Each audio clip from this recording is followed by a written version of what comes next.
You're entering a realm which is unusual. Maybe it's magic, or contains some kind of monster. The second one. Prepare to enter the scary door. Please send the man round back and pick up Clyde Smith, a professional gambler who's about to have an unfortunate accident.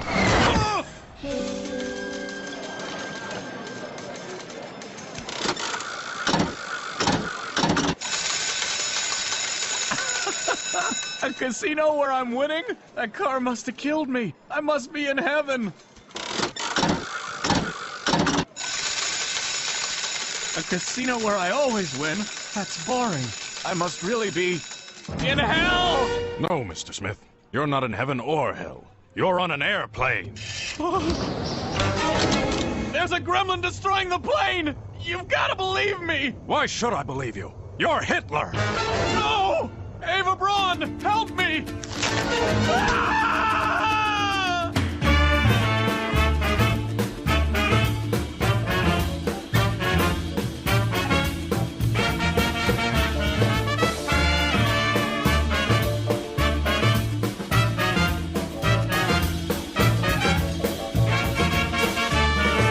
In the afterlife, you could be headed for the serious strife. Now you make the scene all day, but tomorrow they'll be held to pay. In the afterlife, you could be headed for the serious strife. Now you make the scene all day, but tomorrow they'll be held to pay. The people listen attentively, I mean about future calamity. I used to think the idea was obsolete until I heard the old man dampen his feet.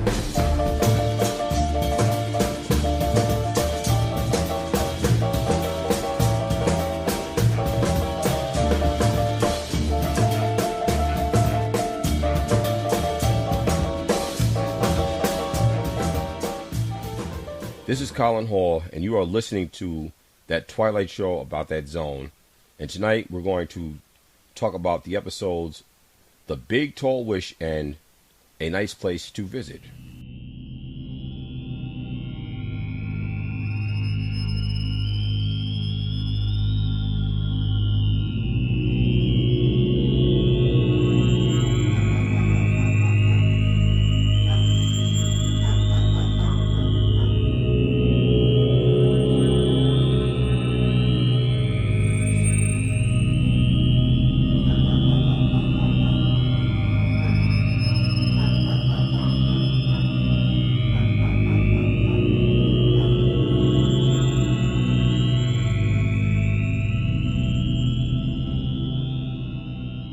So I like what I think we're doing with the show. In addition to providing some kind of commentary or insight into these episodes, there's also a ton of editing involved. Because Colin took 3, maybe even 4 tries to get that intro right. I throw in as many references as I possibly can without going over the 30 to 35 minute running time. Of course, we do go over on occasion. So we have some stimulating conversation every now and then. I'll put in a little music. Once again, I'm making no money. It's purely a labor of love. I had to draft up a disclaimer, and it's very long. It's lengthy. It's voluminous. And this is part of what I wrote. It is not an official product, and it should not be sold or bought. This is intended for private use, and any public broadcast is not recommended. All music clips appear under fair use as well. If you're thinking of suing because you want a piece of the pie, please remember, there is no actual pie. We at Blissville have no money, and as such, cannot compensate you. If anything, we're doing you a favor, so please be kind. I do this because it's fun, and nothing else. It's in very tiny print on the website. So, I'm very happy to have my buddy Colin here. He's laughing because he heard me reading that disclaimer to everybody. How are you, Colin? Hello, audience. Good evening. I'm almost in tears. I'm laughing so hard. My friend here is one of the... his sarcasm is duly noteworthy, and that's part of what makes our friendship, as far as I'm concerned, a joy. He's too much, but I'm glad to be here again, and eager to discuss what I just watched a little while ago. The Twilight Zone episodes, DVD set, very well recorded, and my friend and I share an interest in a lot of science fiction shows, but also, relate sometimes close to a reality that's sometimes can be favorable and then sometimes not so favorable. Here we have the first episode is The Big Tall Wish. It was written by Rod Serling. It was directed by Ronald Winston. The episode premiered April 8th of the year 1960. Bully Jackson is a washed-up boxer who accidentally breaks the knuckles of his hand right before his big comeback fight. He's knocked down and just about to be counted out when he suddenly, magically, switches places with the other boxer. Bully is now standing over his vanquished opponent. He celebrates his victory, though he cannot understand what happened. He remembers being knocked down, but he has no memory of getting back up to win, nor can he figure out why his knuckles feel fine. His manager tells Bully that he must be crazy, that he was never knocked down at all. Bully figures his knuckles must have only been bruised. However, there is another person who knows Bully best. Henry, the young son of Bully's girlfriend, not only remembers, but he also has an explanation for what happened. Henry tells Bully that he made the biggest, tallest wish he could come up with for Bully, for the two boxers to switch positions. And it came true. So, well, the first thing, I don't know that the lady in the episode is Bully's girlfriend. They seem friendly, but she behaves more like a landlady. Doesn't she ask him when he's going to pay the rent, or did I imagine that? I can't say I remember that, but I have to admit to you, there are some things about the way their relationship was that seemed more like they were just either friendly neighbors. They seemed kind of friendly in a way that, like, maybe an ex-girlfriend or something. Yeah, it didn't seem like a romantic situation. I'd noticed that myself. She seems to dig him. I know that. She seems to dig him, and he obviously digs her. She's pretty and everything. Yeah, I think they both like each other, but they might be, please excuse that, under the guise of some sort of, it might be more of a business. But look at the situation. She has a little boy. Yes, a little boy that is friends with this man who evidently is not his father, but they're still on very. So that tells me though that there's not a father in the house. Exactly. That reveals that pretty much not long after the show started. Dad's dead. He's not in the picture. Or he ran off or did something. He's deadbeat. Or he could be just deceased. He might be all the way dead for all we know. He could have been killed in a war. He might be in prison.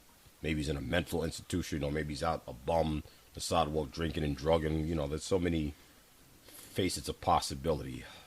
So like the poem about Evangeline, she's just waiting on a fella. And that fella turns out to be Bully, I guess. I think Rod Serling was a boxing enthusiast. He was 5'4". So Rod Serling was only 5 feet and 4 inches? Yeah. Wow. So he boxed as a featherweight prize fighter, I think, in 16 matches. So he did actually box. I boxed too a little bit when I was younger.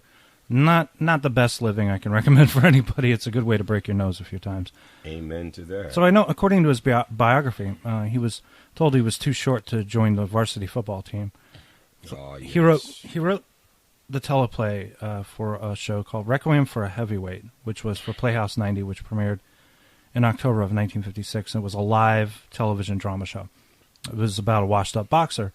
And The Big Tall Wish is a similar story along those lines. It's about... these boxers back then, they didn't get the kind of money that people get now. They got like a couple of bucks if they won and a couple of bucks if they lost, but it wasn't enough to really set you up for life. Well, the cost of living and maybe even perhaps the sport might not have been as popular back then, but as the cost of living goes up, if you want these guys to go out there and ding each other up, not just boxers, but the cost of athletes in general have gone up. Their pay has gone up significantly. These people are getting rich now doing what they do. Yeah, and boxing has become more of a prestige type thing. Now it's all rich people watching. And sports in general has become a rich people. The people that are playing, a lot of people that aren't rich watch this stuff. But how do you think that these people get rich? It's the audience. And most of them are not rich, but they're rich people that also watch them. And that's part of where their money could come. That's the main thing when they get this is the viewership, the followers, right? The fans. A fighter don't need a scrapbook, Henry. And you want to know what he's done, where he's fought? You read it in his face. He's got the whole story cut into his flesh. St. Louis, 1949. guy named Sailor Levitt. Real fast boy. Yeah, and this Memorial Stadium, Syracuse, New York. Italian boy. Fought like Henry Armstrong. All hands and arms, just like a windmill all over you. First time I ever got my nose broke twice in one fight. And then moved south, Henry. Miami, Florida. Boy got me up against the ring post. He did this with his laces.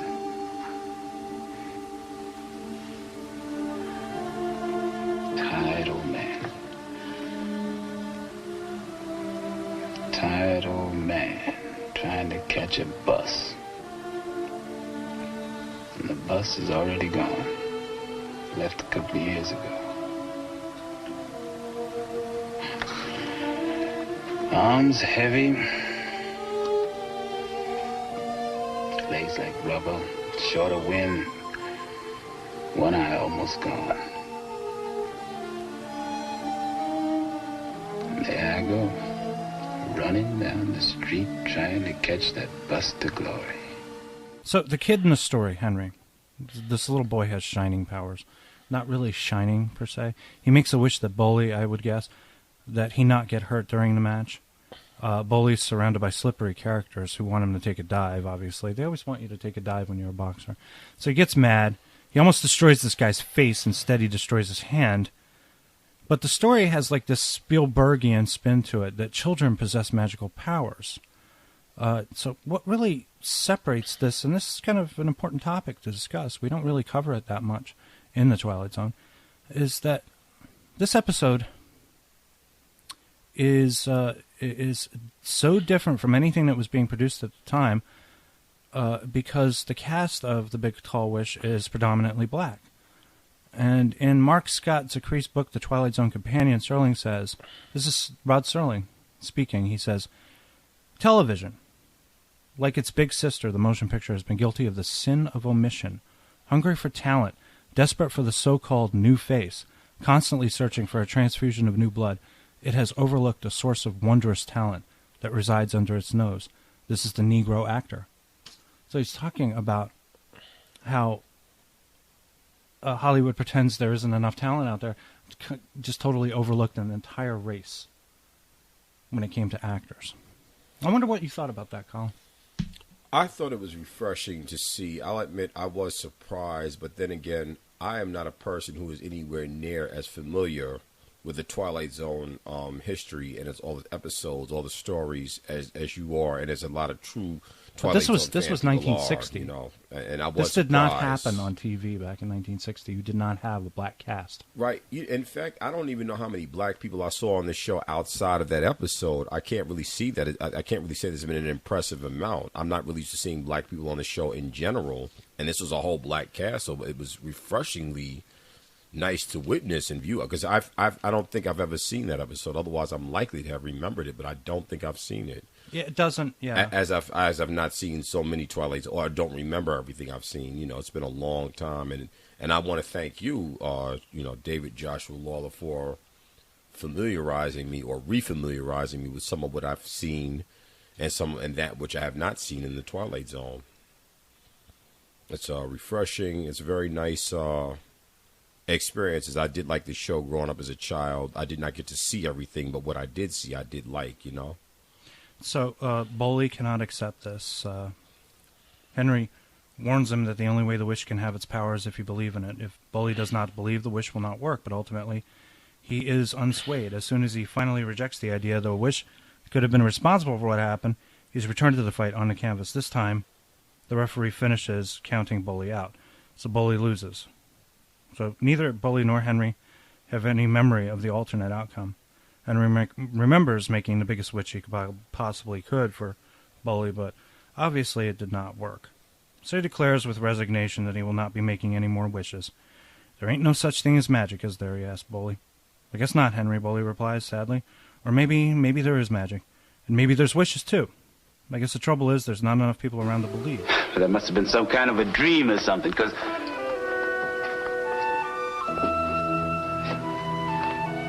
Henry.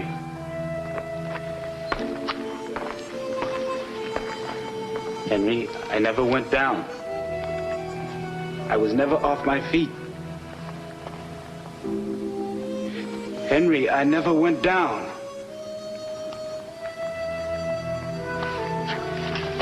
Henry, was I on my back and on my way out?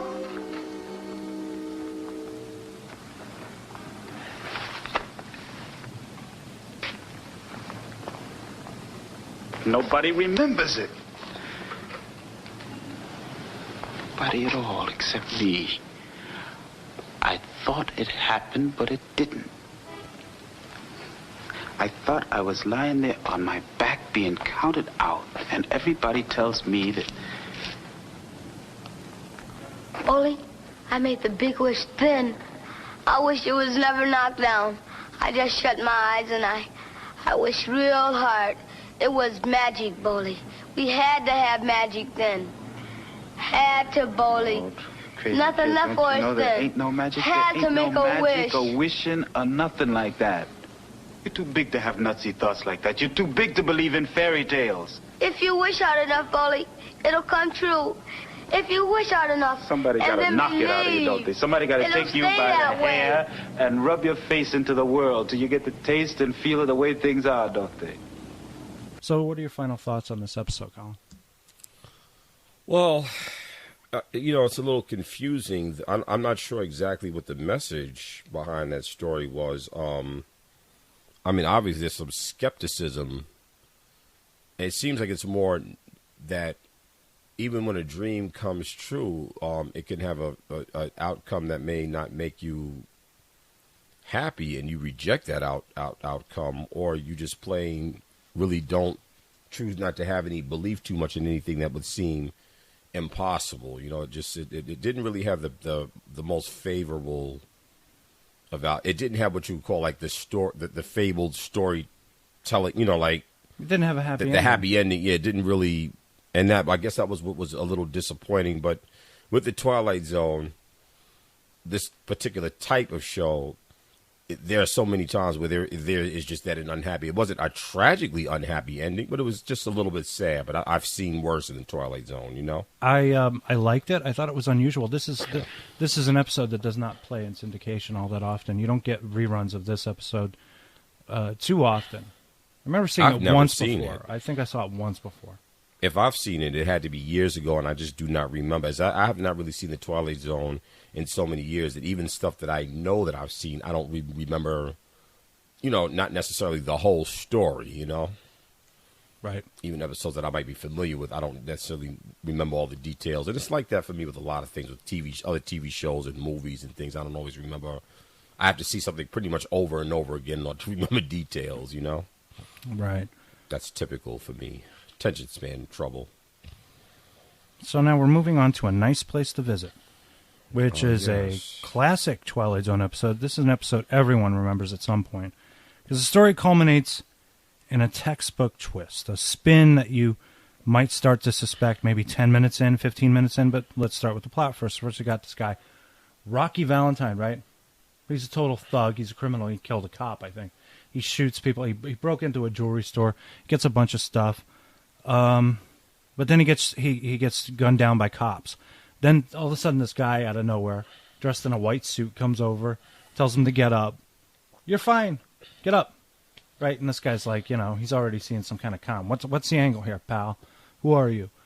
And he's like, come with me. And he's like, okay.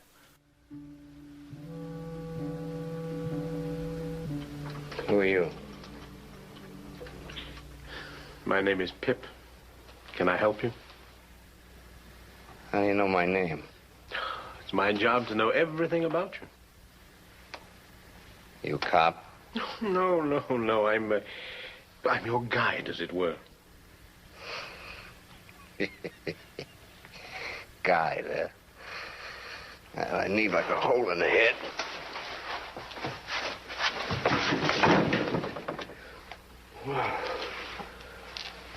What happened? You had a slight accident. Oh, but don't worry. You'll be as fit as a new fiddle soon.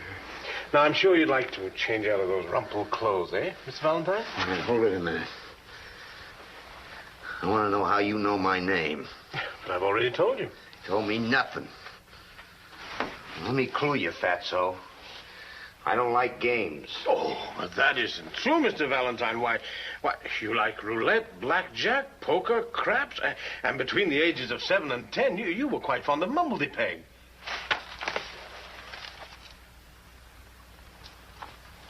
What are you after, anyway?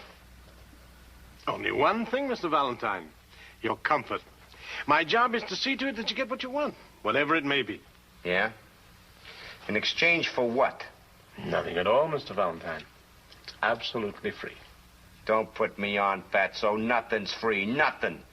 Anything I ever got in this lousy world, I had to drag out of it, so don't put me on. So they go to another place, which we're not going to talk about yet. Let's not get to the twist until we actually get to it.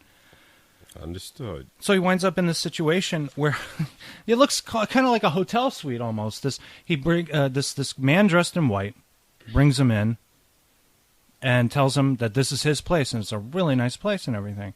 And he's like, he's still got a gun on him or something like that. He even tries to shoot this dude at some point. The dude, the big guy's name is Pip, and he's apparently Mr. Valentine's personal assistant, or so it seems. What's the first thing this guy wants when he gets in? Yeah. He picked out some new clothes. He wanted to check out look the place over, and I know he wanted something. There was something he wanted female in there. He wanted female companionship. Yeah. Ladies. That came soon after he got in there when he saw some paintings on a wall or something. Or he wanted some chicks. He wanted to go find some chicks, right? He's like, I want what's on that wall there. Give me that, right? Yeah. Meanwhile, soon after he got in, yes. Right. So meanwhile, like Pip's like, all right, you get this, you get this, you get this, right? So this is like some kind of a charmed life this guy is living after he was shot by police. He is a crook. We've established this. And pretty much all his life. He didn't just become that in the end of his life or just recently. This man was basically hard on his luck and was a hardened man in jail or out of jail and acted on it accordingly. He had a life of someone who was very unsavory, So it's at that point that Rocky Valentine realizes he's dead and that he must be in heaven because this is such a wonderful place, and he assumes Pip is his guardian angel. Yes, assumed would be quite a That's polite a way big of, assumption right there. Quite. Now, reasonably so, at least at first. So somebody once wrote, "Hell is the impossibility of reason." Not quite. That was actually from Oliver Stone's Platoon. But that was someone. Under notions of hell, where it comes down to, I don't really believe in hell. But this crook, this Valentine guy, he's a thug, and he's not that bright. He's not the sharpest knife in the drawer. Wouldn't you agree? And quite impatient, I might say to a fault as well. Right. For a second, he's like, you remember Wonder Woman, the TV show with Linda Carter and Lyle Wagner. In the first season credits, they show Lyle Wagner's character. He looks at the camera and shrugs his shoulders as if to say, what the hell am I doing here? So Valentine, for a second, is like, what am I doing in heaven? He actually says that to Pip. He assumes it's heaven. He's like, what the hell did I do to get into heaven?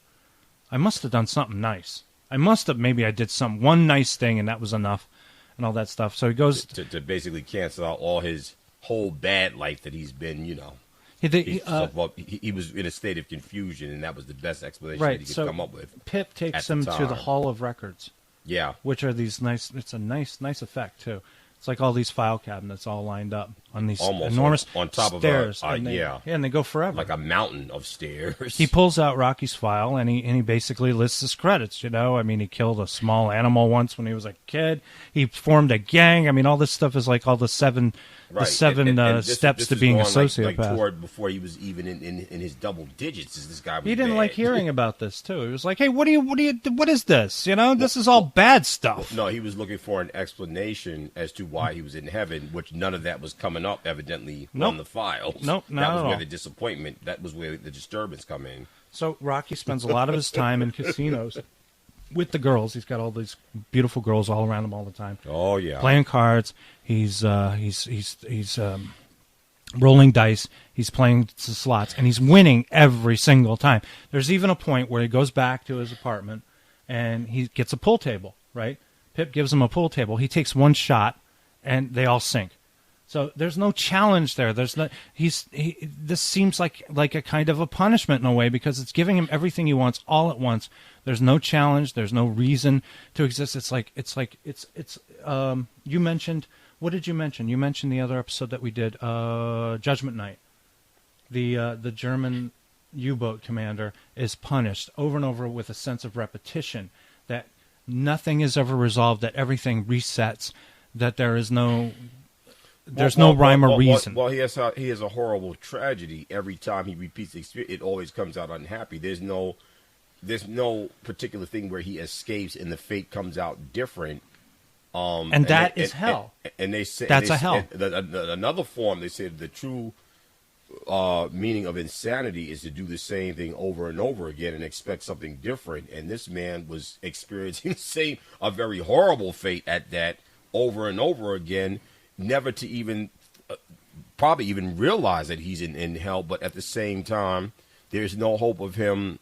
The story keeps repeating itself in the same negative, and he's doomed to not even repeat a mistake. Well, he's doomed to repeat the mistake, because in his life, he is paying for being a Nazi criminal, and now in the afterlife, he has to pay for the horrible. Yes, that was in that episode, Judgment Night. Yeah, and believe me, that's about as Judgment Night I think as it gets, for you to keep living the reality over and over again in one night of your history out of your whole life.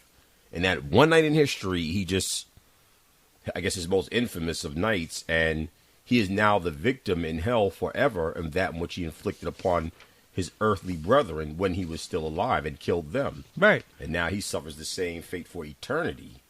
So now we come to the ultimate twist of this episode. Yes. Which is Rocky comes up to this guy Pip and he says, "Listen, I don't belong here. It's not. There's no fun to any of this. It's all the same. I keep winning at everything, and I don't want to win."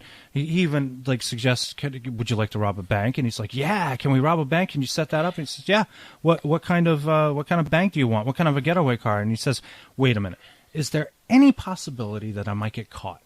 And Pip says, "No." And he says, "I can try to arrange that for you, but I don't think it's going to happen." So Rocky finally, he's like, I don't belong in heaven. If I have to stay here another day, I'm going to go nuts. And Pip says, "Heaven? Whatever gave you the idea you were in heaven, Mr. Valentine?" Yes, Mr. Valentine, what can I do for you? Will you stop creeping around? Anything you say, sir. Anything I say. Knock it off, will you? Something wrong? No, nothing's wrong. Everything is just peachy. Look, I've been in this dump for a month, and I can't stand it anymore. But I don't understand. All right, I'll spell it out for you, Fats. I'm bored. I mean, there's no excitement around here, no kicks. Yeah, but the gambling, I thought you enjoyed that. I do. But when you win every time, that ain't gambling, that's charity. Well, I could arrange for you to lose occasion if you'd like. Would that help? It might. No, it's no good. It ain't the same. I would know. Perhaps you miss your old vocation, is that it? Now you're getting it. Well, there's a nice bank at the corner that you could rob, or would you prefer a jewelry store? No, bank's okay. Well, fine. Now, as to the getaway car, well, we have quite a large variety to choose from. Something inconspicuous, I imagine. Wait a minute. Is there a chance that I could get caught? Of course, if that's what you'd like. Let me just make a note of it. Come on, sit down, Pat. Sit down. Now, look. I don't know how to explain this, but it just ain't the same thing. I mean, what's the kick knocking off a bank if everybody knows about it? Huh? And the dames. I never thought I would get bored with beautiful dames, but... Look. I wouldn't expect an angel to understand this, see, but being a big guy with a chick, it don't mean anything if it's all set up in advance. And I mean, everything is great here, you see, really great. It's just the way I always imagine it, except that just between you and me, Fats, I don't think I belong here. I don't think I fit in. Oh, nonsense. Of course you do. Oh, no, I mean it. It's just somebody must have goofed. If I got to stay here another day, I'm going to go nuts. Look, I don't belong in heaven, see? I want to go to the other place.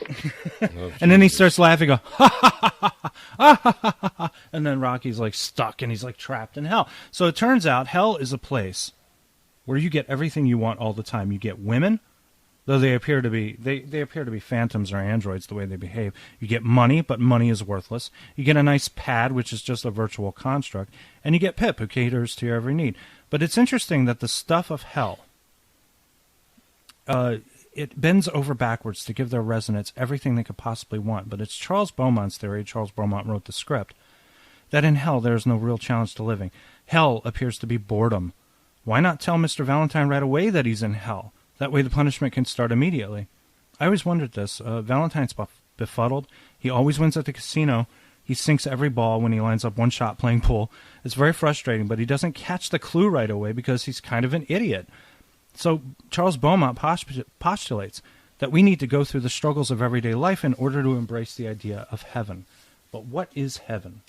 Well, they say that anything that's worth anything probably doesn't necessarily come to you too easy, because even in the Bible it says, you know, it's not what you get. It's not what you get. It's how you got it. That is what matters in life. That's part of it. That's how. I mean, like, if someone gave you $1 million right now, Colin, there's some things you'd rather not have. I don't care how hard or how easy. There's some things in rather, like they say, be careful what you wish for in life because you just might get it, and that might emulate into your afterlife. That's even worse. If it's a regrettable thing in life. What if someone gave you $1 million right now, Colin, and you had $1 million for no reason at all? Would it be more? Would it not be a more richer, more satisfying life to have made that $1 million? Rather than someone just handing it to you. Well, that's what matters to you, because that's what makes it important. That money, if you had $1 million and you made that $1 million, that money would mean more to you than somebody just handing it to you and saying, "Hey, there's $1 million." Well, because you're always going to wonder what's the price of this. That's a good thing. But see, then there's the other side of that coin. There's a flip side to any story. What if you never got the $1 million unless somebody handed it to you, and then you'll you know, they say it's better to have loved and lost than to have not loved at all, and that is a but I always felt that with. I always felt that you should earn everything that you have in life because you appreciate it more. I can kind of I tend to lean toward agreeing with it, but the problem is, what if you've earned something and it doesn't even come to you, and then that makes you a bitter. That makes you me is what that makes you. Well, I have earned and I have not very received. Sour, and it makes for. But of course, as everyone knows, I live to give. Well, don't I? I don't know if I live to give, but I've done enough of it. I can't say I've done enough of it, but I've done a lot more than probably what most people would agree with. I have a way of being, as I love this word, altruistic. Sometime, out of being a person that really does not want to be associated with someone that's too selfish, even though sometimes I think I need to adopt some selfishness, I would still basically rather looked at as a person that's not selfish, even though sometimes I need to be selfish on occasion, but not be a still selfish person in general. That's how I feel about life. All right. Well, next time I will be discussing Nightmare as a Child and A Stop at Willoughby with my wife, the lovely Bronwyn Knox. Thanks for tuning in, and please, if you happen to get gunned down in the middle of the street, ask first about your final destination. If it's not where you want to go, run like, well, hell. Good night.